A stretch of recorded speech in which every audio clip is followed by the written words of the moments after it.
नमस्ते साथियों, class 12 subject chemistry के चैप्टर नंबर 13 एमीन के मोस्ट इम्पोर्टेंट क्वेश्चन आपके सामने बोर्ड एग्जाम 2022 के लिए। ये चैप्टर 5 अंक का है और बोर्ड के ब्लूप्रिंट के अकॉर्डिंग इस चैप्टर से किस प्रकार के क्वेश्चन पूछे जाएंगे वो आपके सामने हैं।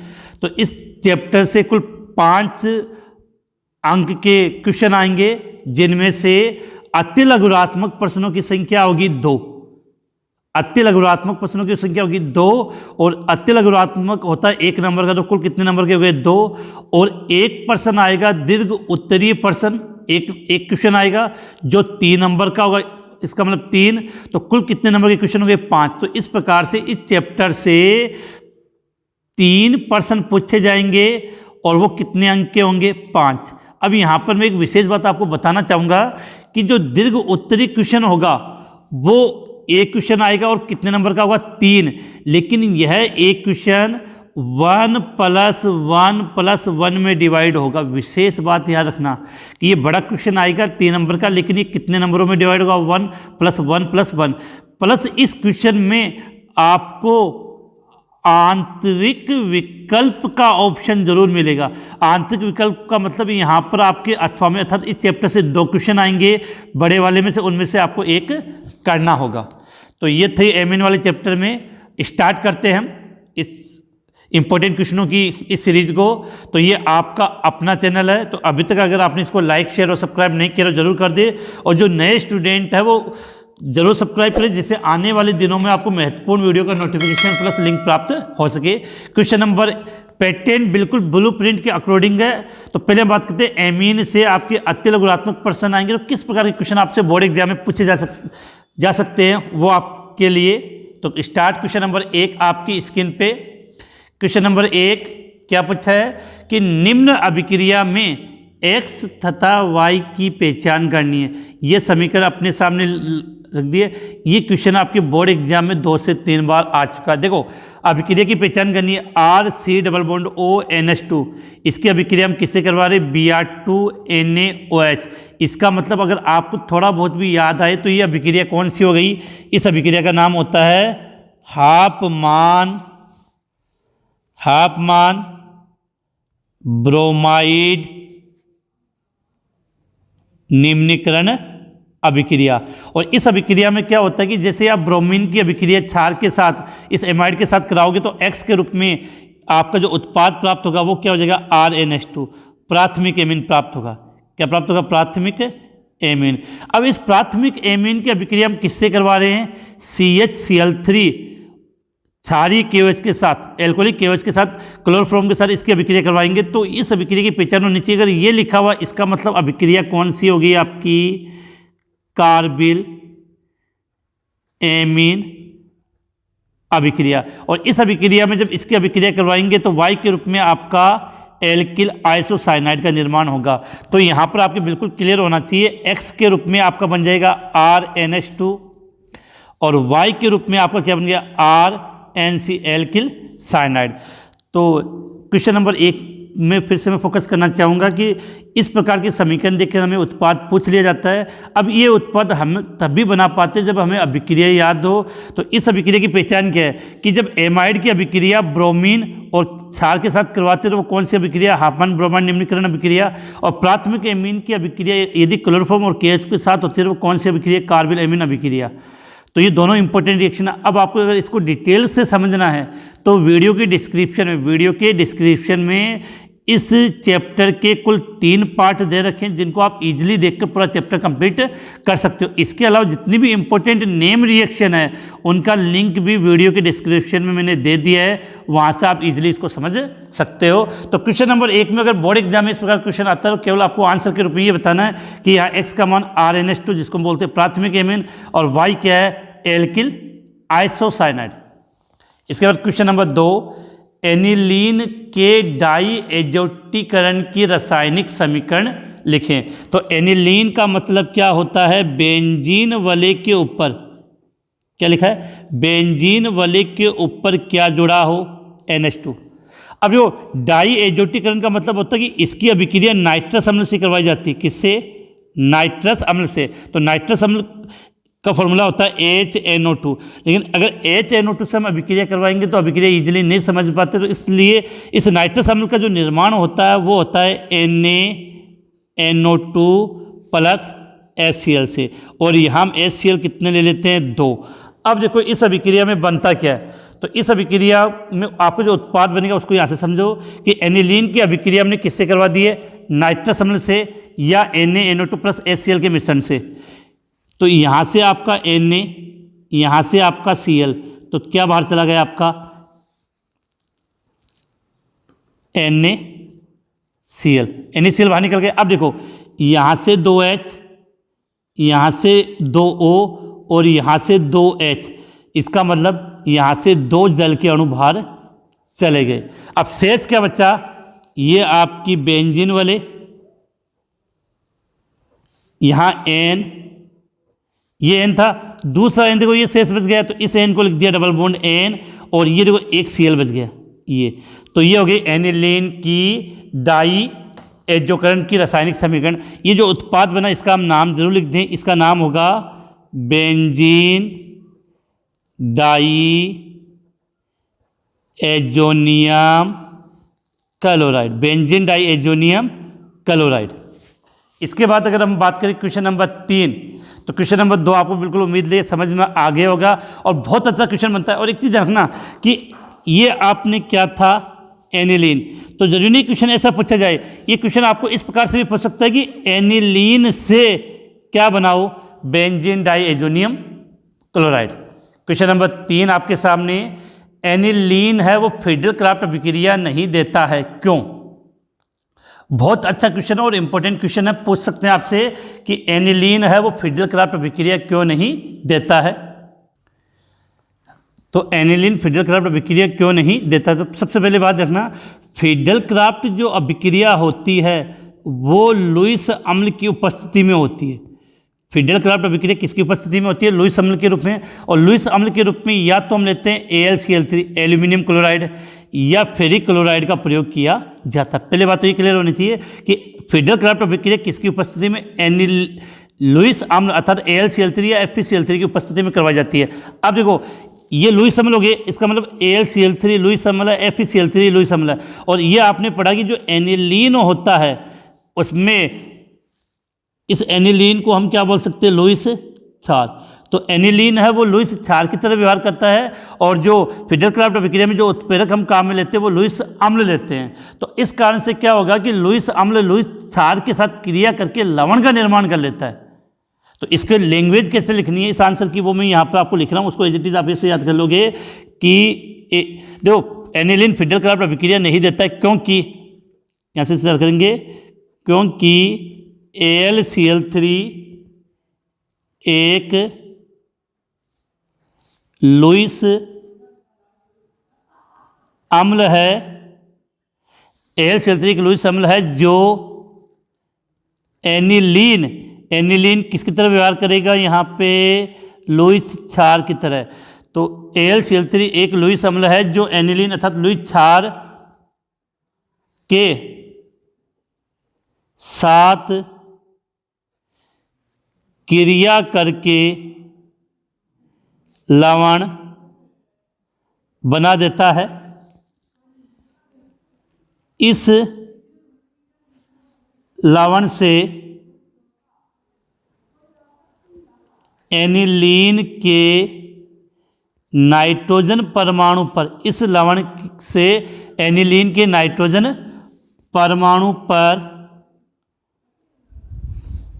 धनावेश आ जाता है,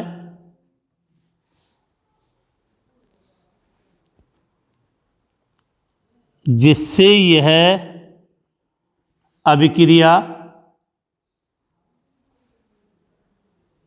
आगे नहीं हो पाती है, आगे नहीं हो पाती है। अब इसमें एक चीज़ और समझना कि जैसे ही एनिलीन लुईस क्षार है तो ये AlCl3, तो एनिलीन अपना जो नाइट्रोजन परमाणु पे जो लोन पेयर होगा वो इसको दे देगा, तो जिसके कारण नाइट्रोजन पे क्या आ जाएगा प्लस, इससे जो एनिलीन है वो बेंजीन वाले के ऊपर NH3+ आ जाएगा, एनिलीनियम आयन बन जाता है, जिसके कारण ये फिडरक्राफ्ट अभिक्रिया नहीं होती। आप ये आंसर लिख के आ सकते हो। अगला क्वेश्चन देखो, कभी कभार बहुत इजी क्वेश्चन आ जाते हैं एक शब्द के, तो उनका आंसर आना चाहिए। दंत चिकित्सा में निषेधक के रूप में प्रयुक्त संश्लेषित एमीन कौन सी है? दंत चिकित्सा में निषेधक के रूप में प्रयुक्त संश्लेषित एमीन कौन सी है? तो याद रखना, इसका राइट आंसर होगा आपका नोवोकेन। किसका प्रयोग करते हैं? दंत चिकित्सा में निषेधक के रूप में जो प्रयुक्त एमीन है, क्या नाम है इसका? नोवोकेन। बार बार लिखोगे तो एक दो बार याद हो जाएगा, नोवोकेन।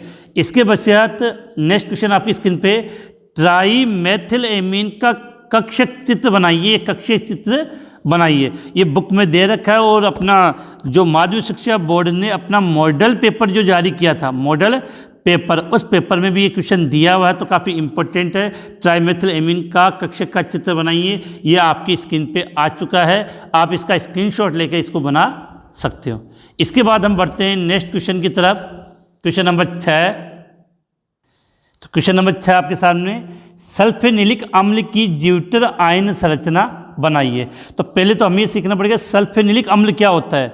जब आपने एनिलीन का सल्फोनीकरण किया तब आपको ये सल्फेनिक अम्ल प्राप्त होता है। इसकी स्ट्रक्चर क्या होती है? H, यहाँ NH2 बेंजीन वाली, ये तो गया आपका एनिलीन, और नीचे की तरफ इसमें जुड़ जाता है SO3H। SO3H, इसको हम बोलते हैं सल्फेनिलिक अम्ल। अब ज्यूटर आयन में क्या होता है कि ये जो NH2 समूह होता है वो क्षार की तरह कार्य करता है। NH2 समूह है लुईस क्षार की तरह, ये क्षार की तरह है, और SO3 सल्फोनिक अम्ल, ये अम्ल की तरह कार्य करता है। तो ये अपना एक प्रोटॉन का त्याग करेगा, जिसे ये NH2 समूह क्या कर लेता है? ग्रहण कर लेता है। तो जिससे इसकी स्ट्रक्चर, ये प्रोटॉन का त्याग करेगा तो कंडीशन क्या आ जाएगी? NH3+, और नीचे हो जाएगा SO3-। ये बन गई सल्फोनिक अम्ल की ज्यूटर आयन की संरचना। अब यहाँ पर एक क्वेश्चन आपसे ये आ जाता है कि सल्फेनिलिक अम्ल जो बना, इसका आईपीएसी नाम लिखो। किसका? सल्फेनिलिक अम्ल की स्ट्रक्चर आपने ये बनाई थी, तो ये जो किसकी स्ट्रक्चर? ज्यूटर आयन की। सल्फेनिलिक अम्ल का अगर आपसे आईपीएसी नाम पूछे तो कैसे लिखोगे? NH2, ये बेंजीन वाले, नीचे जोड़ दिया हमने SO3H। अब माइंड में ये बात क्लियर होनी चाहिए कि इस कंपाउंड को हम क्या बोलते हैं? बेंजीन सल्फोनिक अम्ल। 1 2 3 4, 4 नंबर पर है। NH2 कितने पे जुड़ गए? 4 पे, तो नाम क्या हो जाएगा इसका? 4 एमिनो बेंजीन सल्फोनिक अम्ल। अगर आपसे ये पूछ लिया जाएगी सल्फेनिलिक अम्ल का आईपीएसी नाम क्या होगा, तो 4 एमिनो बेंजीन सल्फोनिक अम्ल। नेक्स्ट क्वेश्चन काफ़ी इजी है, क्वेश्चन नंबर 7 आपके सामने, कि 2 जैव सक्रिय द्वितीयक एमीन बताइए जिनका उपयोग रक्तचाप बढ़ाने में किया जाता है। मतलब जो ब्लड प्रेशर को बढ़ा देते हैं रक्तचाप, और जैव सक्रिय कंपाउंड है, और उनमें क्रियात्मक समूह कौन सा होता है?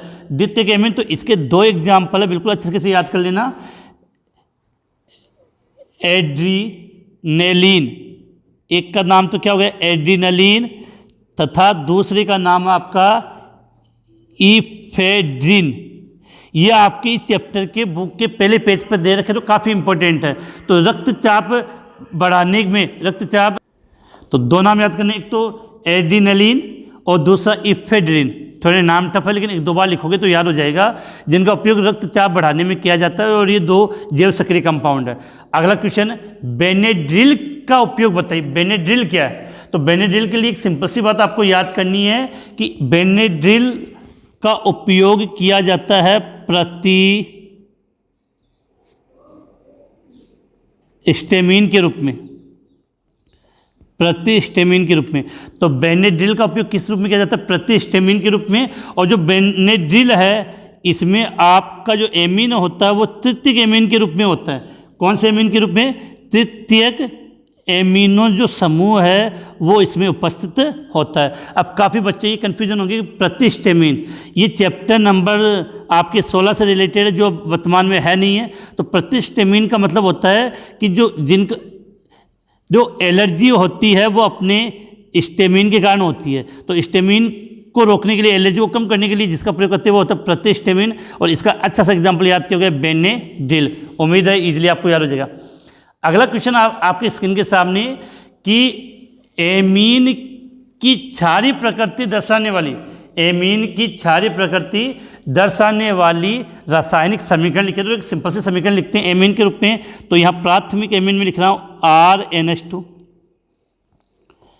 फिर देखो ये सीधी सी बात है, ये चीज़ तो आप सभी जानते हो कि जब अम्ल की क्रिया क्षार के साथ होगी तो क्या बनेगा, लवण। तो ये इसकी अम्लीय प्रकृति को सिद्ध कर देगा। तो देखो क्षार के रूप में तो हमें पता है एमीन होता है। अब किसी अम्ल के साथ अभिक्रिया करवा दो, तो मैंने यहाँ पर हेलोजन अम्ल ले लिया HX। तो अब उस कंडीशन में क्या होगा कि जो नाइट्रोजन अपना लोन पेयर है वो किसको दे देगा, इस हाइड्रोजन को। तो क्या बन जाएगा RNH3+, और इस पूरे पे क्या आ जाएगा X-। तो इस लवण का निर्माण हो गया। यहाँ पर ये किसकी तरह कार्य कर रहा है, अम्ल की तरह। तो इस प्रकार के छोटे क्वेश्चन बिल्कुल इजीली पूछे जा सकते हैं कि एमीन की क्षारीय प्रकृति को दर्शाने वाले रासायनिक समीकरण लिखे, मैंने लिख दिया है। आपको इन क्वेश्चनों का पैटर्न कैसे लिखा और बिल्कुल ब्लूप्रिंट के अकॉर्डिंग है तो कमेंट्स करके ज़रूर बताएं। और इन क्वेश्चनों में से आपको कितने क्वेश्चन आ रहे हैं ये बात आप ज़रूर बताएं, जिससे नेक्स्ट चैप्टर के जो वीडियो बनाने में थोड़े से हेल्प मिले।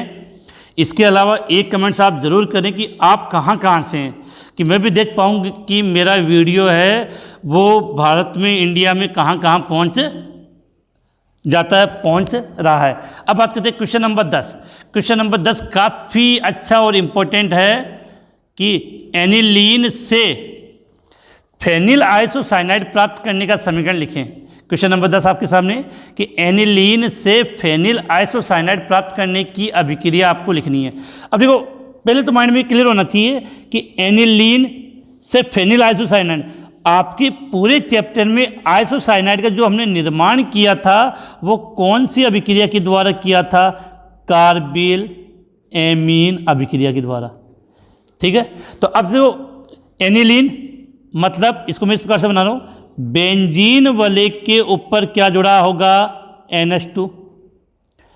अब आइसोसाइनाइड फेनिल आइसोसाइनाइड बनाना तो मुझे बताइए कार्बिल एमीन अभिक्रिया है। तो कार्बिल एमीन अभिक्रिया में क्या होता है कि प्राथमिक एमीन की अभिक्रिया, चाहे एलिफेटिक हो या एरोमेटिक, उसकी अभिक्रिया किससे करवाई जाती है, आपके क्लोरोफॉर्म से।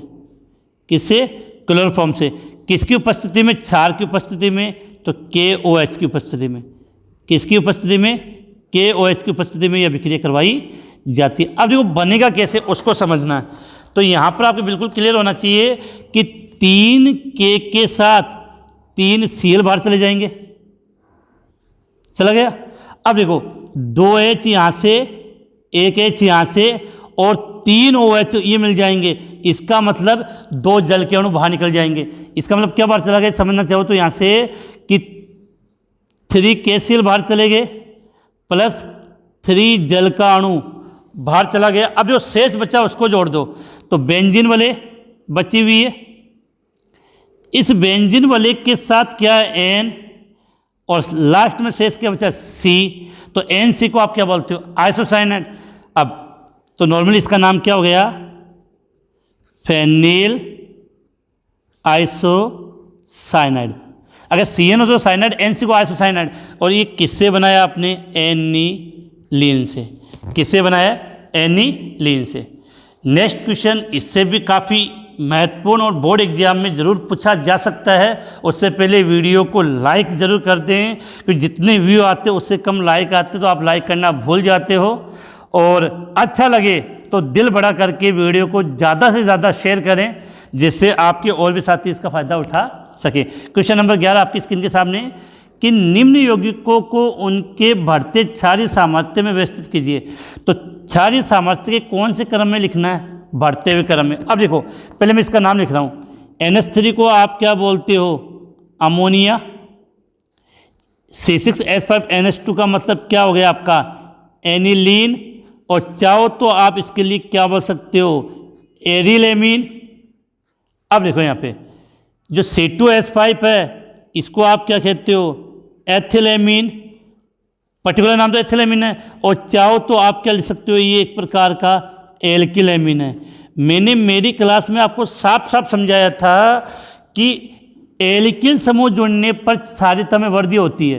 तो एल्किल एमीन अमोनिया से अधिक क्षारीय होती है, मतलब एल्किल एमीन और अमोनिया में अधिक क्षारीय कौन सा होता है, एल्किल एमीन, और अमोनिया और एनिलीन में अधिक क्षारीय कौन सा होता है, एमीन। लेकिन हमें यहाँ कौन सा क्रम लिखना है, बढ़ता हुआ क्रम लिखना है। बढ़ता हुआ क्रम का मतलब क्या हो जाएगा, जो सबसे ज़्यादा क्षारीय वो सबसे लास्ट में इधर आएगा, तो इसका क्रम क्या हो जाएगा, C6H5NH2, फिर आपका NH3, फिर हम लिख देंगे C2H5NH2। तो बिल्कुल बात क्लियर होनी चाहिए कि इन दोनों में अधिक क्षारीय कौन हो जाएगा, एथिलेमीन, और अमोनिया और एनिलीन में अधिक क्षारीय एमीन। तो ये बिल्कुल आप याद कर लेना, यहाँ से बोर्ड एग्जाम में आपका क्वेश्चन बिल्कुल पूछा जा सकता है। इसके बाद नेक्स्ट क्वेश्चन नंबर 12। अब क्वेश्चन नंबर 12 आपके सामने, एनिलीन की अनुनादी संरचना। तो मैंने आपको हर वीडियो में कहा कि जो अनुनादी संरचना से जो रिलेटेड क्वेश्चन है वो जरूर बोर्ड एग्जाम में पूछा जाता है। तो इस एनिलीन की जो अनुनादी संरचना है, वीडियो के डिस्क्रिप्शन में इस चैप्टर का पार्ट 2 नाम से एक वीडियो का लिंक दिया हुआ है, और उसके शुरुआत में ही एनिलीन की अनुनादी संरचना आप इजीली कैसे याद करें वो उसमें डिटेल से आपको बताया हुआ, तो आप इस क्लास के बाद में उसको देख लेना। अगला नेक्स्ट क्वेश्चन आपसे पूछा गया है कि प्राथमिक एमीन के संश्लेषण में ग्रेबिल थैलिमाइड संश्लेषण को ही प्राथमिकता क्यों दी जाती है।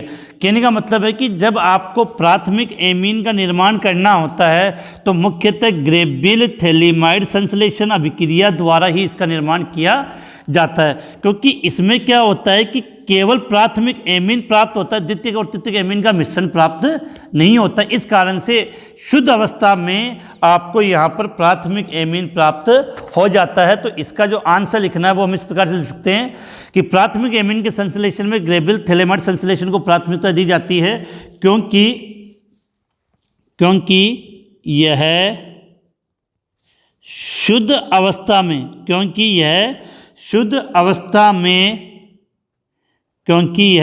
अवस्था में प्राथमिक एलिफेटिक एमीन देता है जिससे एमीन का मिश्रण प्राप्त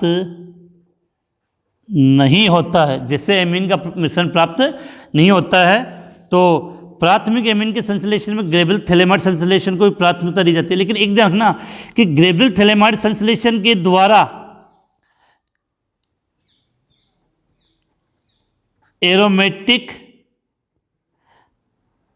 प्राथमिक एमीन का संश्लेषण नहीं होता है। इसका क्वेश्चन आपको आगे मिल जाएगा। नेक्स्ट क्वेश्चन, समान अणुभार वाले एमीन का क्वथनांक एल्कोहल से कम होता है, अर्थात एमीन का क्वथनांक एल्कोहल से कम होता है। इसका मतलब क्या हुआ, एल्कोहल का अधिक होता है। तो इसको आप ऐसे समझोगे कि एमीन की जब स्ट्रक्चर बनाते हैं तो इसमें क्या आता है, RNH2 आता है। एल्कोहल की स्ट्रक्चर बनाओगे तो ROH आएगा, ठीक है। अब देखो, जो नाइट्रोजन परमाणु होता है उसकी विद्युत ऋणात्मकता का मान होता है 3, और एल्कोहल में जो ऑक्सीजन परमाणु है इसकी विद्युत ऋणात्मकता का मान होता है 3.5।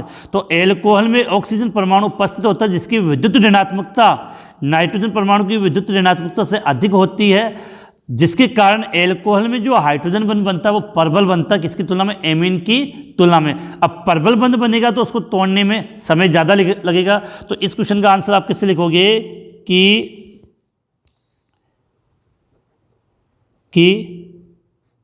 एल्कोहल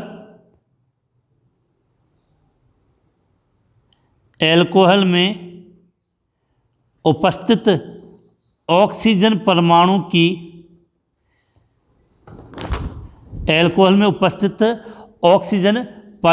की विद्युत ऋणता का मान नाइट्रोजन से अधिक होता है। क्लियर है। अब यहाँ एक लाइन लिख देना कि हाइड्रोजन बंध की प्रबलता, क्या लिखा है, हाइड्रोजन बंध की प्रबलता समानुपाती होती है तत्व की विद्युत ऋणता या ऋणात्मकता बोल देते हैं इसको। तो सीधी बात है, जिसकी विद्युत ऋणात्मकता ज़्यादा होगी उसकी प्रबलता अधिक होगी। तो इसका मतलब ऑक्सीजन जो एल्कोहल है उसमें हाइड्रोजन बंध प्रबल बनेगा। तो यहाँ लिखते जिसके कारण एमीन की तुलना में एल्कोहल में, जिसके कारण एमीन की तुलना में एल्कोहल में प्रबल हाइड्रोजन बंध बनता है। इस कारण अभी तो इस कारण समान अणुभार वाले एमीन का कथनांक एल्कोहल से कम होता है। बिल्कुल आप समझ गए होंगे क्वेश्चन का आंसर कैसे याद करना है। इसके बाद नेक्स्ट क्वेश्चन आपके सामने आता है, क्वेश्चन नंबर 15, एमीन को लुईस क्षार क्यों कहते हैं। तो एमीन की स्ट्रक्चर आप बनाइए। स्ट्रक्चर अगर बनाना चाहिए तो यहाँ से समझो RNH2 और ये लोन पेयर। तो सीधी बात है कि नाइट्रोजन के बाहरी कोश में 5 इलेक्ट्रॉन होते हैं, तो 2 तो हाइड्रोजन से और एक ये 3 बंद, तो शेष कितने बच गए, 2। और ये शेष जो 2 बच गए हैं वो किस रूप में पाए जाते हैं, यहाँ पर एकाकी इलेक्ट्रॉन युग्म, जिसको आप क्या बोलते हो, लोन पेयर। तो सीधी सी बात है, जिनके पास एकाकी लोन पेयर उपस्थित होता है उसको हम क्या बोलते हैं, लुईस क्षार। तो इस क्वेश्चन का आंसर आप क्या लिख दोगे कि एमीन में नाइट्रोजन परमाणु पर एक एकाकी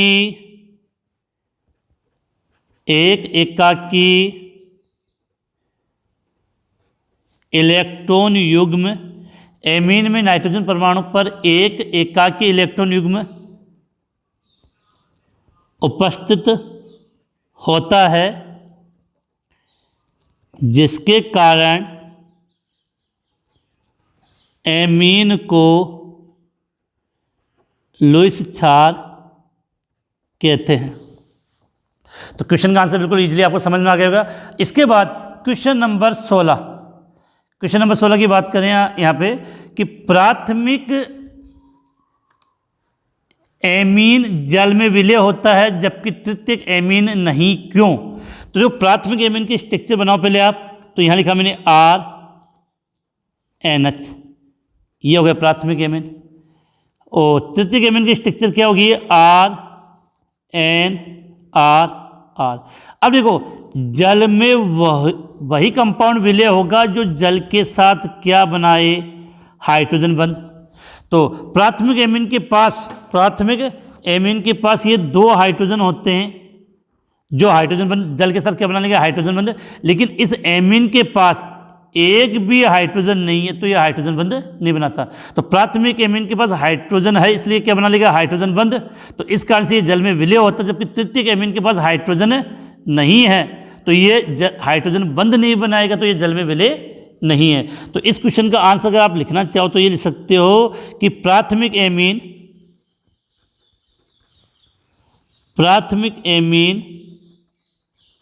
जल के साथ हाइड्रोजन बंध बनाता है, इस कारण यह जल में विलय होता है, जबकि तृतीयक एमीन जल के साथ हाइड्रोजन बंध नहीं बनाता है, इसलिए जल में अविलय होता है। ये सब थे वे आपके अति लघुरात्मक क्वेश्चन। अब जो नेक्स्ट क्वेश्चन काफ़ी अच्छा और इम्पोर्टेंट बोर्ड एग्जाम के लिए, क्वेश्चन नंबर एक, अब देखो इस चैप्टर से एक दीर्घ उत्तरी प्रश्न आएगा, तो मैंने कहा कि एक दीर्घ उत्तरी प्रश्न आएगा, लेकिन ये कितने अंक का होगा, 3 अंक का, और इससे क्वेश्चन कैसे आएगा, 1+1+1 के रूप में आएगा। और सबसे विशेष बात, जैसे आपकी स्क्रीन के सामने आएगा कि प्रश्न इस प्रकार से आएगा, पहला एक क्वेश्चन है और दूसरा उसके अथवा में भी क्वेश्चन आपसे पूछा जाएगा। तो इस प्रकार के क्वेश्चन आपके बिल्कुल बोर्ड एग्जाम के पैटर्न के अकॉर्डिंग ये इंपॉर्टेंट क्वेश्चन है, और अगर इनको आप याद कर लोगे तो 99% संभावना ये रहेगी कि यहाँ से आपका इस चैप्टर का क्वेश्चन अटेंड हो जाएगा। तो चलते हैं क्वेश्चन नंबर 1, एनिलीनियम धनायन की अनुनादी संरचना लिखिए। अब देखो एनिलीनियम धनायन की अनुनादी संरचना की बात कर रहे हैं तो आपके माइंड में बिल्कुल क्लियर होना चाहिए। एनिलीनियम के अगर स्ट्रक्चर अगर आपको समझनी है तो पहले एक बात कर लो कि यहाँ मैं बना रहा हूँ बेंजीन वाले, बेंजीन, थोड़ा सा इसको नीचे कर लेते हैं, बेंजीन वाले के ऊपर जब NH3+ हो, NH3+, तो उस आयन को हम क्या बोलते हैं, एनिलीनियम धनायन। क्लियर होना चाहिए। बेंजीन वाले के ऊपर क्या हो, NH3+, तो उसको हम क्या बोलेंगे, एनिलीनियम धनायन। अब इसके स्ट्रक्चर इसकी किस प्रकार से बनानी है, इसकी अनुनादी संरचना क्या पूछिए आपको, अनुनादी संरचना। तो हमने क्या किया यहाँ पे, एक तो NH3+ जो बुक में दे रही कि उसी के अकॉर्डिंग मैं यहाँ बना रहा हूँ, आपकी NCERT बुक के अकॉर्डिंग एक स्ट्रक्चर तो ये बना दोगे। दूसरी बुक में दे रही कि केवल इसके बंद की स्थिति को चेंज कर दो, बंद की स्थिति को चेंज करोगे तो क्या कंडीशन आ जाएगी, ये और ये NH3+, तो ये क्या होगा इसकी एनिलीनियम की अनुनादी संरचना। ठीक है। अब देखो आपको एक कंपाउंड दिया है CH3 CH2 CH2 NH2 CH3 CH3 NH2, एक ये C3 CH3 NH2 को उनकी क्षारीय सामर्थ्य के बढ़ते क्रम में व्यवस्थित कीजिए। तो मैंने कहा एमीन का क्षारीय सामर्थ्य का मतलब आपको एक ही बात याद रखना है कि R के मान में वृद्धि होती है, R मतलब एल्किल समूह के मान में वृद्धि होती है तो उसकी क्षारीयता के क्रम में क्या होगी, वृद्धि। तो इन तीनों में सबसे अधिक कौन होगा आपका, तृतीयक ये मीन, उससे कम ये और ये, तो क्रम भी कौन सा पूछा आपको, बढ़ते हुए क्रम में, तो ये क्रम मैंने बता दिया, इन तीनों में सबसे अधिक ये, उससे कम ये और सबसे कम ये। अगला क्वेश्चन आपके सामने, क्वेश्चन काफ़ी इंपॉर्टेंट है और भी आपके लिए ऐसे महत्वपूर्ण क्वेश्चन है। ब्यूटेन 1-ओल जल की विलेयता ब्यूटेन 1 एमीन की तुलना में अधिक होने का कारण बताइए। देखो ब्यूटेन 1-ओल, ब्यूटेन 1-ओल का मतलब क्या होगा, एल्कोहल, एन-ब्यूटिल एल्कोहल, और ये ब्यूटिल एमीन, एन-ब्यूटिल एमीन। तो अभी हमने थोड़ी देर पहले बात की थी कि अगर जल में विलेयता की भी बात करें तो आप इसको इस प्रकार से समझो कि ब्यूटेन 1-ओल स्ट्रक्चर बनाते हैं इसमें CH3 CH2 CH2 CH2OH। Butane 1 amine की संरचना कैसे बनेगी, CH3 CH2 CH2 CH2 NH2। ठीक है। अब सबसे पहले बात तो आपकी क्लियर होनी चाहिए कि जल की विलेयता का सीधा संबंध किससे है, हाइड्रोजन बंध से। तो जो जितना ज़्यादा प्रबल हाइड्रोजन बंध बनाएगा वो उतना अधिक विलेय होगा। तो इस ब्यूटेन 1-ओल की स्ट्रक्चर आपने ये बनाई, ब्यूटेन 1 एमीन की स्ट्रक्चर ये बनाई। देखो इसमें जो परमाणु है, एल्कोहल में जो परमाणु होता है वो कौन सा होता है, ऑक्सीजन होता है। तो ऑक्सीजन परमाणु की विद्युत ऋणता क्या होती है, ज़्यादा, नाइट्रोजन परमाणु की विद्युत ऋणता इसकी तुलना में कम होती है। इस कारण से ब्यूटेन 1-ओल जल की विलेयता एमीन की तुलना में अधिक होती है, और ये क्वेश्चन मैंने आपको अभी थोड़ी देर पहले हल करवाया था। नेक्स्ट क्वेश्चन आपके सामने, अब अथवा में क्वेश्चन आएगा तो इस चैप्टर का एक प्लस पॉइंट रहेगा कि इस प्रकार से अगर आपसे क्वेश्चन पूछे जाए तो दोनों में, जैसे एक ये क्वेश्चन था, अगर ये नहीं आए तो हम इसके आगे वाले क्वेश्चन की तरफ देख सकते हैं। तो दोनों में से एक क्वेश्चन उम्मीद है कि अगर हम थोड़ा बहुत भी पढ़ लेंगे तो एक क्वेश्चन इजीली अटेंड हो जाएगा। अगला क्वेश्चन है हिंसबर्ग अभिकर्मक का रासायनिक नाम व संरचना सूत्र लिखिए।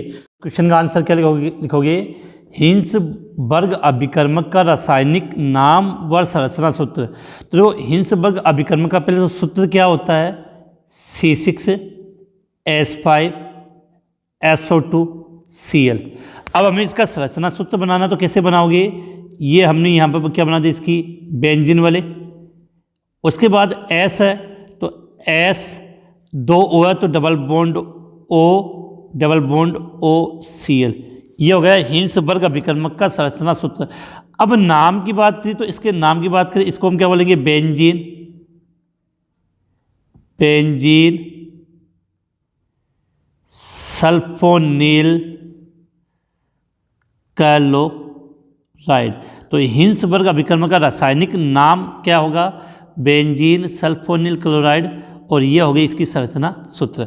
इसके बाद हम नेक्स्ट क्वेश्चन की तरफ आगे बढ़ते हैं कि एथेनेमीन द्वारा प्रदर्शित कार्बिल एमीन अभिक्रिया का संतुलित रासायनिक समीकरण लिखना है। तो कार्बिल एमीन अभिक्रिया से एथेनेमीन, तो एथेनेमीन का फॉर्मूला क्या होगा, C2H5NH2। अब C2H5NH2 क्या हो गया, मेथेनेमीन। अब कार्बिल एमीन अभिक्रिया, तो अभिक्रिया किससे होती है, क्लोरोफॉर्म से, तो CHCl3। और क्या लेना है साथ में क्षार, तो क्षार के रूप में आपने ले लिया 3KOH। इस अभिक्रिया के बारे में पहले भी बात करें तो मैं डायरेक्ट इसका उत्पाद लिख रहा हूँ। तो सदैव इस कार्बिल एमीन अभिक्रिया में आइसोसाइनाइड बनता है। तो क्या बनेगा आपका उत्पाद, C2H5NC, ethyl isocyanide plus 3KCl और प्लस 3 जल के अणु बाहर निकल जाते हैं। तो ये रिएक्शन हो गई एथिल एमीन द्वारा प्रदर्शित कार्बिल एमीन अभिक्रिया की संतुलित रासायनिक समीकरण मैंने यहाँ पे लिख दिए। इसके बाद आपका नेक्स्ट क्वेश्चन आता है कि CH3NH2 की क्षारीय सामर्थ्य C6H5NH2 मतलब एनिलीन की तुलना में अधिक होती है, कारण बताइए। तो पहले हम यहाँ लिखते हैं कि CH3NH2 ये क्या हो गया आपका, मेथिलेमीन। C6H5NH2 का मतलब बेंजीन वलय के ऊपर क्या जुड़ा है, NH2 जुड़ा है। बेंजीन वलय के ऊपर क्या जुड़ा, NH2। अब देखो इस मेथिलेमीन में एल्किल समूह जुड़ा, तो एल्किल समूह कौन सा प्रभाव दर्शाता, प्लस आई। तो प्लस आई प्रभाव के कारण नाइट्रोजन पर इलेक्ट्रॉन घनत्व में वृद्धि होती है, इस कारण से ये आसानी से अपना एकाकी इलेक्ट्रॉनिक विदान कर सकता है। और एनिलीन में ये जो फेनिल समूह है वो -I प्रभाव दर्शाता है, अर्थात बंध के इलेक्ट्रॉनों को अपनी ओर आकर्षित करेगा, और अपनी ओर आकर्षित करेगा तो नाइट्रोजन पर इलेक्ट्रॉन घनत्व में कमी आएगी। दूसरी बात ये अनुनाद में नाइट्रोजन का जो एकाकी इलेक्ट्रॉन युग्म अनुनाद में भाग लेने के लिए प्रयुक्त नहीं होता। इस कारण से मेथिलेमीन की तुलना में मेथिलेमीन एनिलीन की तुलना में अधिक क्षारीय होता है। आप ये आंसर लिख के आ सकते हो। इसके बाद ये तो क्वेश्चन नंबर 1 था। अब क्वेश्चन नंबर 2 की तरफ चलते हैं, बिल्कुल अलग और काफ़ी इंपॉर्टेंट क्वेश्चन है, और क्वेश्चन नंबर 2 आपकी स्क्रीन के सामने आ चुका है। इस प्रकार के सवाल आपको बोर्ड एग्जाम में जरूर पूछ लिए जाएंगे। क्या है, एक एरोमेटिक यौगिक A जलीय अमोनिया के साथ गर्म करने पर यौगिक B बनता है। मतलब यौगिक A था, उसकी क्रिया हमने जलीय अमोनिया के साथ करवा दी तो B बन गया। अब B की क्रिया क्या कर रहा है, जो Br2 + KOH के साथ गर्म करने पर ये बनाते थे, तो Br2 + KOH का मतलब हाफमैन ब्रोमाइड अभिक्रिया, उससे उत्पाद ये बन गया। अब यौगिक C बनता है। अब A, B, C की पहचान और इनके IUPAC से नाम लिखो। देखो C6H7N ये एनिलीन का अणुसूत्र है। तो एनिलीन हाफमैन ब्रोमाइड अभिक्रिया में किससे बनाता है, बेंजेनेमाइड से बनेगा। और बेंजेनेमाइड की अभिक्रिया अगर बेंजेनेमाइड मतलब अमोनिया का मतलब कार्बोक्सिलिक एसिड। तो इस प्रकार के क्वेश्चनों को समझने के लिए कि जब तक आपको पूरी नेम रिएक्शन नहीं आएगी तब तक आप समझ नहीं पाओगे। तो इसके आंसर को हम ऐसे लिखना स्टार्ट करते हैं यहाँ से।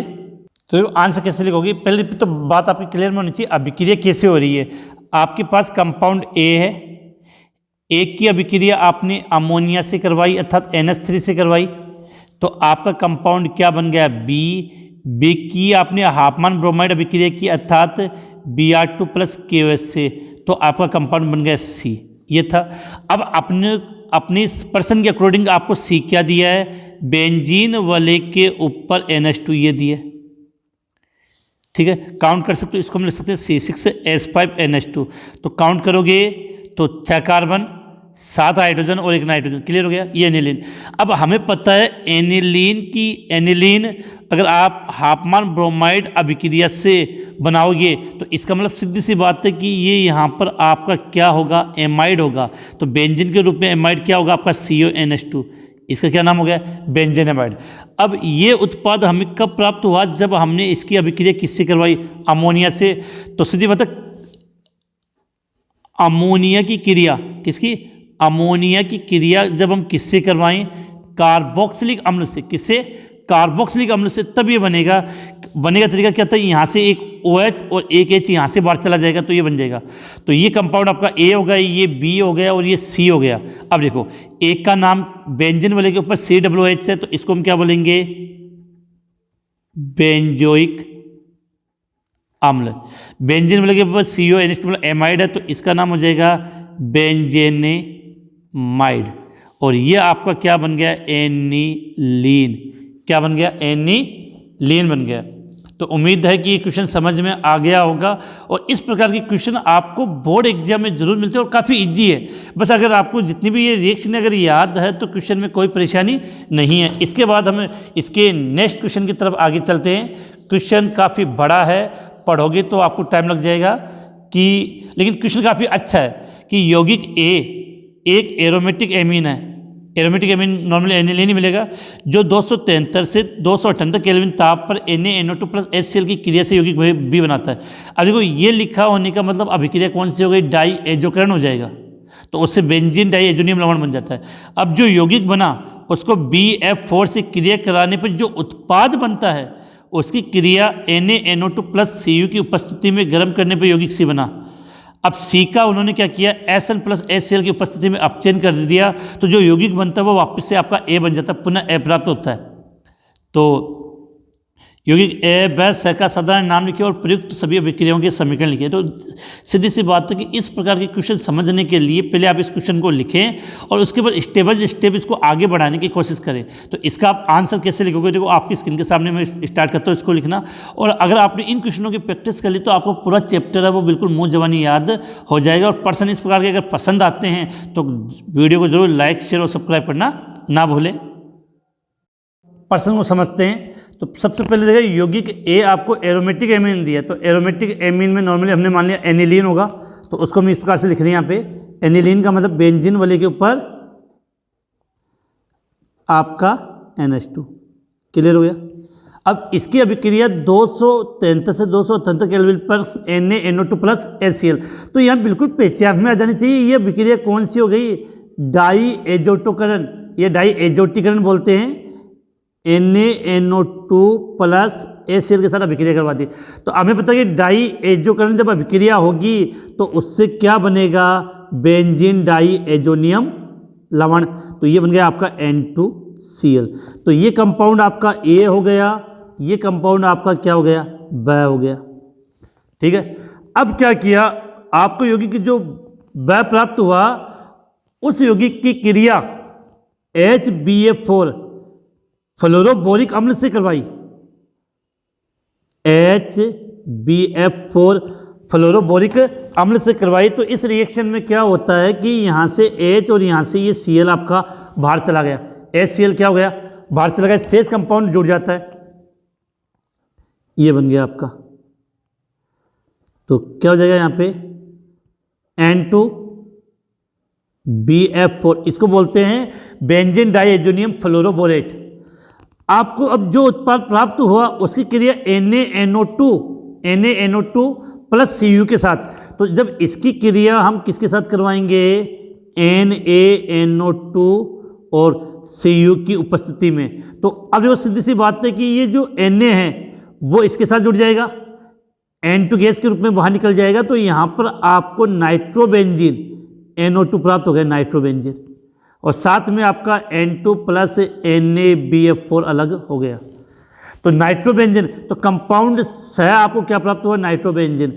अब अगला क्या कह रहा है, नाइट्रोबेंजीन जो कंपाउंड आपको प्राप्त हो रहा है उसका अपचयन किससे, SN प्लस HCl। तो सीधी बात है कि जब इसका अपचयन SN प्लस HCl से किया जाता है तो NO2 समूह एमीन समूह में कन्वर्ट हो जाएगा। NO2 समूह किस में कन्वर्ट हो जाएगा, एमीन समूह में, तो क्या बन जाएगा, NH2 बेंजीन वाले, ये बन गया। क्लियर है। अब देखो आपको कंपाउंड ये जो प्राप्त हुआ वो यौगिक A आया नहीं आया, बिल्कुल सेम आ गया। तो प्रश्न में ये तो कहा गया लास्ट में कि A पुण्य प्राप्त हो गया। अब इन सब के नाम लिखने, समीकरण मेरी आ गई है, तो समीकरण तो हमने लिख दी। अब देखो ये क्या है, ये हो गया आपका एनिलीन, B को क्या बोलते हैं, बेंजीन डाई एजोनियम क्लोराइड, इसका नाम क्या हो जाएगा, बेंजीन डाई एजोनियम फ्लोरो बोरेट, इस कंपाउंड को क्या बोलते हो आप?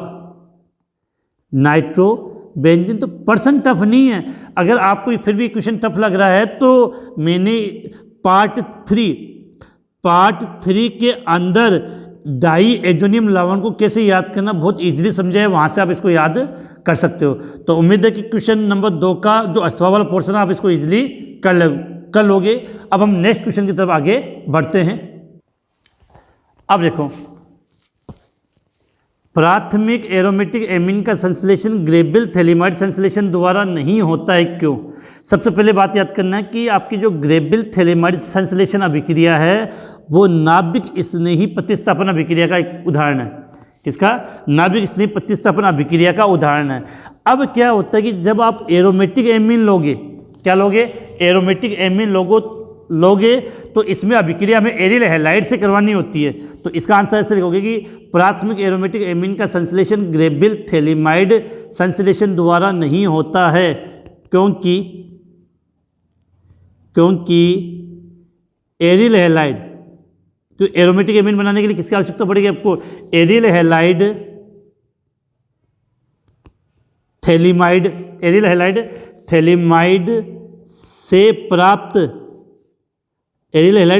से प्राप्त ऋणायन के साथ नाभिक स्नेही प्रतिस्थापन अभिक्रिया नहीं दर्शाता है। तो एरोमेटिक एमीन प्राप्त करने के लिए अभिक्रिया कैसे करवानी पड़ेगी? एरिल हैलाइड से, और एरिल हैलाइड से जो थैलेमाइड के साथ जो ऋणायन प्राप्त होगा वो नाभिक स्नेही प्रतिस्थापन अभिक्रिया नहीं दर्शाएगा। अगला है, एनिलीन से हमें क्या बनाना है? क्लोरोबेंजीन, और एनिलीन से हमें क्या बनाना है? बेंजीन। समझना क्वेश्चन। और इसी का दूसरा वाला क्वेश्चन की तरफ मैं जा रहा हूँ अभी, कि बीच में इसको छोड़ के एनिलीन से क्या बनाओ? ब्रोमोबेंजीन, और एनिलीन से क्या बनाना है? फिनोल। इन चारों क्वेश्चनों को मैं एक साथ हल करवा दूंगा दोनों को अभी। उससे पहले हम चलते हैं क्वेश्चन की तरफ कि अमोनिया एनिलीन से अधिक क्षारीय होता है, क्यों? तो जो सीधी बात है, अमोनिया का मतलब हो गया NH3 पर लोन पेयर, और एनिलीन का मतलब बेंजीन वाले के ऊपर NH2। अब सीधी बात है कि जो फेनिल समूह है वो -I प्रभाव दर्शाता है, तो बंद के इलेक्ट्रॉन को अपनी ओर आकर्षित करेगा, तो जिससे नाइट्रोजन पर इलेक्ट्रॉन घनत्व में क्या आ जाएगी? कमी। इस कारण से अमोनिया एनिलीन से अधिक क्षारीय होता है। और इसका सबसे बड़ा शॉर्ट में आंसर लिखना चाहो तो आप ये लिख सकते हो कि एनिलीन में नाइट्रोजन परमाणु पर उपस्थित एकाकी इलेक्ट्रॉन युग्म, शॉर्ट में क्या बोलते हैं? लोन पेयर, बेंजीन वाले के साथ अनुनाद में भाग लेता है। एनिलीन में नाइट्रोजन परमाणु पर उपस्थित लोन पेयर बेंजीन वाले के साथ अनुनाद में भाग ले लेता है। अब अनुनाद में भाग लेगा तो ये लोन पेयर का त्याग नहीं कर पाता, जिसके कारण अमोनिया की तुलना में एनिलीन कम क्षारीय होता है। तो इस क्वेश्चन का आंसर ये लिख सकते हो। एक तो ये था दूसरा, इस फेनिल समूह का कौन सा प्रभाव? -I प्रभाव वाला भी चीज़ आप बता सकते हो। इसके बाद अब आते हैं कि निम्न को परिवर्तित कीजिए। एनिलीन से क्या बनाना? क्लोरोबेंजीन, एनिलीन से बेंजीन, एनिलीन से ब्रोमोबेंजीन और एनिलीन से फिनोल। तो इनको समझने के लिए आपकी स्क्रीन पे मैंने एक मेरी ऑनलाइन क्लास का स्क्रीनशॉट लगाया है, और उसमें मैंने इसी प्रकार से परिवर्तित किया और साइड में इन क्वेश्चनों को भी लिखा हुआ है। तो वहाँ से आप इसको ईजिली समझ सकते हो। और ज़्यादा और ईजिली समझना है तो इसका जो डाईएजोनियम वाला लवण वाला जो विलयन है पार्ट 3, उसमें इन रिएक्शन को आप इजीली देखकर समझ सकते हो। इसके बाद हम बात करते हैं नेक्स्ट क्वेश्चन की तरफ। क्वेश्चन नंबर 3 हो चुका है। ध्यान में इस चैप्टर से कंफर्म है अथवा में आपसे क्वेश्चन पूछा जाएगा। अब बात करें क्वेश्चन नंबर 4, निम्न को क्षारीयता के घटते क्रम में व्यवस्थित कीजिए। देखो अमोनिया, मेथिलेमिन, डाइमेथिलेमिन और ट्राइमेथिलेमिन। मैंने अपनी ऑनलाइन क्लास में कहा था कि अगर मेथिल के रूप में एमीन है तो क्रम याद करने का तरीका क्या बताया था क्षारीयता का, 21-30, 21-30। इसका मतलब 2 डिग्री एमीन सबसे अधिक क्षारीय होगा। ये क्रम तब याद करना है जब आपका एल्किल के रूप में आपने क्या लिया, मेथिल। तो 2 डिग्री एमीन सबसे अधिक, उससे कम 1 डिग्री, सबसे कम 3 डिग्री और सबसे कम हो गया ओ मतलब अमोनिया। तो इन चारों को जो क्रम में लिखा गया है तो सबसे अधिक क्षारीय कौन सा हो जाएगा आपका, द्वितीयक एमीन, उससे कम प्राथमिक एमीन, सबसे कम तृतीयक एमीन और सबसे कम लास्ट में अमोनिया। तो इन सभी का क्रम याद देखो, 2 का मतलब 2 डिग्री एमीन, 1 का मतलब 1 डिग्री एमीन, 3 का मतलब 3 डिग्री एमीन और O का मतलब O ये 0 वो हो गया अमोनिया। तो बिल्कुल आप इससे याद कर सकते हो कि सबसे अधिक। अब जो है ना घटते क्रम का मतलब होता है कि जो सबसे कम होता है वो सबसे लास्ट में आएगा। तो इसी क्रम में लिखना है, पहले 2 डिग्री एमीन ये आ जाएगा, देखो पहले A आ जाएगा, इसको A दे दूँ, फिर 1 से ये B आ जाएगा, फिर ये आपका C आ जाएगा और ये आपका D। तो क्रम कैसे लिखना है इसका, सबसे अधिक क्षारीय A, फिर उससे कम B, उससे कम C और सबसे कम D। बिल्कुल आप इस प्रकार से याद कर सकते हो। अब देखो अगला क्वेश्चन आपसे, बेंजाइलन अभिक्रिया के रासायनिक समीकरण लिखें। बेंजाइलन अभिक्रिया के रासायनिक समीकरण है। तो बेटा बेंजाइलन अभिक्रिया से याद होना चाहिए कि इस अभिक्रिया में एमीन की अभिक्रिया बेंजोइल क्लोराइड के साथ करवाई जाती है। तो रिएक्शन ये लिख दूं कि बेंजाइलन की बात करें तो एमीन के रूप में मैंने जैसे यहाँ पे ले लिया एथिलेमिन मेथिलेमिन ले लेते CH3NH2। और बेंजाइलन अभिक्रिया जब भी करवानी होगी तो अभिक्रिया किससे करवाओ, बेंजोइल क्लोराइड से। तो उसका फॉर्मूला क्या होता है, C6H5COCl। हो गया।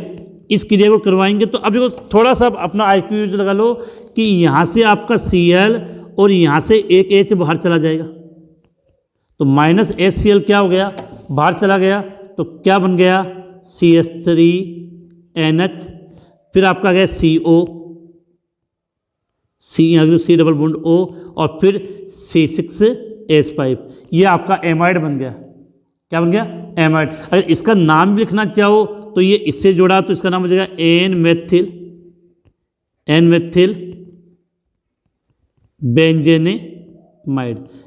बेंजेनेमाइड। अब देखो ये क्वेश्चन इस प्रकार से पूछकर इसको इस प्रकार से भी पूछा जा सकता है आपसे कि मेथिल एमीन की क्रिया बेंजोइल क्लोराइड के साथ, मेथिल एमीन की क्रिया बेंजोइल क्लोराइड के साथ करवाइए। क्लियर क्वेश्चन बिल्कुल हो चुका आपका। अगला, एलिफेटिक और एरोमेटिक प्राथमिक एमीन में अंतर कैसे करोगे। तो बड़ा सीधी सी बात है, अगर आपको एलिफेटिक और एरोमेटिक प्राथमिक एमीन में अभिक्रिया करवानी है तो इनकी क्रिया नाइट्रस अम्ल से करवा दो। किससे, नाइट्रस अम्ल से। और नाइट्रस अम्ल का फॉर्मूला जानती हो HNO2 से। तो आपको अलग अलग उत्पाद प्राप्त होगा। अब रिएक्शन कैसे होगी वो आपकी स्क्रीन के सामने। अब देखो एलिफेटिक और एरोमेटिक प्राथमिक एमीन में अंतर करने के लिए क्रिया किससे कराओगे, नाइट्रस अम्ल से। अब देखो एलिफेटिक एमीन के रूप में एक सिंपल सा एग्जांपल मैंने ये लिख दिया RNH2, ठीक है। अभिक्रिया किससे करवाई इसकी, नाइट्रस अम्ल से। नाइट्रस अम्ल का फॉर्मूला होता है HNO2 से। तो अब इतना याद होना चाहिए कि HNO2 के स्थान पर अगर अभिक्रिया इजीली करवानी है तो आपको याद होना चाहिए NaNO2 प्लस HCl ले सकते हो। अब ये अभिक्रिया कराओगे तो आपका उत्पाद क्या प्राप्त होगा, RN2Cl। ये बन गया एल्किल डाइएजोनियम क्लोराइड। लेकिन ये कंपाउंड क्या होता है, अस्थायी। तो इसका तुरंत क्या हो जाए, जलीय माध्यम में इसका अपघटन हो जाएगा। तो यहाँ से ये HCl बाहर चला जाएगा, N2 और R। तो ये आपका एल्कोहल बन गया प्लस N2 और यहाँ पे HCl। तो ये कौन सा एमीन आपका, एलिफेटिक एमीन। बिल्कुल क्लियर होना चाहिए। ये हमने क्या लिया यहाँ पे, एलिफेटिक एमीन। तो एलिफेटिक एमीन की क्रिया जैसे हमने नाइट्रस अम्ल से करवाई तो ये अस्थायी उत्पाद बना और फिर आपको यहाँ पर क्या प्राप्त हुआ, एल्कोहल। तो क्या होगा कि अगर एलिफेटिक एमीन की अभिक्रिया हम नाइट्रस अम्ल से करवाएंगे तो एल्कोहल में आपको नाइट्रोजन गैस के बुलबुले बनते हुए नजर आएंगे। लेकिन जब एरोमेटिक एमीन की बात करें तो एरोमेटिक एमीन का मतलब यहाँ पर हम ले लें बेंजीन वाले, एनिलीन NH2 और इसकी अभिक्रिया हमने किससे करवाई, नाइट्रस अम्ल का मतलब NaNO2 प्लस HCl, और यहाँ पे और समझना चाहो तो इसको HNO2 चाहे तो लिख लो, ये दोनों एक ही है। इसकी से क्रिया कराओगे तो आपका क्या बन जाएगा, N2Cl plus N2 plus NaCl plus 2H2, ये बन जाता है। तो ये इसमें जो उत्पाद बनता है वो क्या बनता है, बेंजीन डाईएजोनियम लवण। क्या बन गया, बेंजीन डाईएजोनियम लवण। तो दोनों में अलग अलग उत्पाद बनता है। इस प्रकार से आप इन दोनों को अलग कर सकते हो, किसके द्वारा, नाइट्रस अम्ल के द्वारा। तो बिल्कुल क्लियर होना चाहिए। ये हमने कौन सा एमीन लिया है यहाँ पे, एरोमेटिक एमीन। अब बात करते हैं नेक्स्ट क्वेश्चन की तरफ। इसका जो अथवा वाला पोर्शन है, तो अथवा में के बजाय निम्न को क्षारीयता के घटते क्रम में लिखो। तो यहाँ पर बात करें NH3, फिर CH3 CH2 NH2। इसका मतलब यहाँ पर पहले वाले क्वेश्चन में और इस क्वेश्चन में अंतर इतना ही है कि उसमें R के स्थान पे क्या लिया हुआ था, मेथिल, और यहाँ पर R के स्थान पे क्या लिया हुआ है, एथिल। तो एथिल लिया हुआ है। तो एक चीज़ मैंने वहाँ क्लास के अंदर बिल्कुल बता दी, ऑनलाइन क्लास में, अगर एथिल लिया हुआ है और फिर आपको प्राथमिक द्वितीयक और तृतीयक एमीन दिया तो क्रम याद करने का तरीका था 23-10। क्या था, 23-10। तो सबसे अधिक क्षारीय 2 नंबर वाला एमीन एथिल है, तो ये, तो इसको A दे दिया। फिर उससे कम क्षारीय होगा 3 नंबर वाला, इसको B दे दिया। फिर सबसे कम क्षारीय होगा, इसके बाद प्राथमिक एमीन, इसको C दे दिया। और सबसे कम 0 का मतलब अमोनिया, इसको D दे दिया। तो अब क्षारीयता घटते क्रम में लिखना है तो सबसे अधिक क्षारीय A हो जाएगा, फिर B, फिर C और फिर D। अब यहाँ पर जगह कम है इसलिए मैंने लिखा नहीं है, आप इन कंपाउंड को लिखकर बता सकते हो डिटेल से। इसके बाद एल्किल हैलाइड के अमोनिया अपघटन के रासायनिक समीकरण लिखें। एल्किल हैलाइड के अमोनिया अपघटन की तो इसमें होता क्या है कि एल्किल हैलाइड की क्रिया आपने अमोनिया का लिख दो तो मैं HNH2 के साथ करवाई, तो यहाँ से H और X अलग, आपका प्राथमिक एल्किल हैलाइड प्राप्त हो जाता है। अब ये प्राथमिक एल्किल हैलाइड फिर से प्राथमिक एमीन प्राप्त हो गया। एल्किल हैलाइड की क्रिया अमोनिया से करवाने पर आपको क्या प्राप्त हुआ, प्राथमिक एमीन। अब ये प्राथमिक एमीन इस एल्किल हैलाइड से क्रिया करेगा तो आपको RNNHR और HX यहाँ से अलग हो जाता है, तो द्वितीयक एमीन प्राप्त हो गया। अब इसी द्वितीयक एमीन फिर से एल्किल हैलाइड के साथ क्रिया करेगा तो HX अलग हो जाएगा, RNR और R, आपको क्या प्राप्त हो गया, तृतीयक एमीन। अब ये तृतीयक एमीन है वो फिर से एल्किल हैलाइड्स के साथ क्रिया करेगा तो RNRRR, कोष्टक बंद, ये प्लस और यहाँ X बंद, ये चतुष्क अमोनियम लवण का निर्माण हो जाता है। तो ये एल्किल हैलाइड के अमोनिया अपघटन। लेकिन ध्यान रखना इस अभिक्रिया में, अगर इस अभिक्रिया को आप स्क्रीनशॉट ले लें, अभी को समझा लो, अगर इस अभिक्रिया में आपने अमोनिया क्या ले लिया, आधिक्य में, तो केवल प्राथमिक एमीन ही बनेगा, अभिक्रिया आगे नहीं होगी। अगर एल्किल हैलाइड की क्रिया अगर आप अमोनिया से करवा रहे हो और अमोनिया आधिक्य में लिया तो उत्पाद केवल प्राथमिक एमीन ही प्राप्त होता है। अब अगला क्वेश्चन, एमीन की आकृति कैसी होती है? तो एमीन की आकृति कैसी होती है तथा इसमें नाइट्रोजन परमाणु पर कौन सी संकृत अवस्था पाई जाती है? तो जो नाइट्रोजन परमाणु है तो एमीन का एक सिंपल सा एग्जाम्पल लिखते हैं, RNH और H, और ये हो गया इसका लोन पेयर। अब समझना, 1 2 3 बंद तो ये हो गए और एक लोन पेयर, इसका मतलब 4 और 4 का मतलब संकरण कौन सा हो गया, sp3। तो इसमें जो नाइट्रोजन परमाणु है उसमें संकरण कौन सा हो गया, sp3। लेकिन देखो अब sp3 होने पर इसकी आकृति चतुष्फलक की होनी चाहिए थी, लेकिन एक लोन पेयर होने के कारण इसकी आकृति में चेंज आता है और इसकी आकृति कैसे हो जाती है, पिरामिडी। कैसी, पिरामिडी। तो बिल्कुल क्लियर होना चाहिए कि एमीन की आकृति कैसी होती है, पिरामिडी, और इसमें नाइट्रोजन परमाणु पर एक लोन पेयर होने के कारण इसमें संकरण कौन सा, sp3। तो क्वेश्चन नंबर 4 हो गया। इसके बाद हम क्वेश्चन नंबर 5 की तरफ आगे बढ़ते हैं। क्वेश्चन नंबर 5 आपके सामने, हिंसबर्ग अभिकर्मक के द्वारा प्राथमिक द्वितीयक और तृतीयक एमीन में अंतर कीजिए। काफ़ी इंपॉर्टेंट क्वेश्चन है। सबसे पहले तो आपके क्लियर में है, हिंसबर्ग अभिकर्मक का रासायनिक नाम होता है बेंजीन सल्फोनिल क्लोराइड, और फॉर्मूला क्या होता है इसका, C6H5SO2Cl। ठीक है, और इसकी क्रिया जब हम प्राथमिक द्वितीयक और तृतीयक एमीन के साथ करवाते हैं तो अलग अलग उत्पाद बनता है। जो तृतीयक एमीन तो हिंसबर्ग अभिकर्मक के साथ क्रिया ही नहीं करता है। क्लियर हो गया। प्राथमिक एमीन जो क्रिया करेगा उसमें जो उत्पाद प्राप्त होता है वो क्षार में विलय, उत्पाद प्राप्त होता है वो क्षार में विलय, और द्वितीयक एमीन में जो उत्पाद प्राप्त होता है वो क्षार में अविलय होता है। क्या?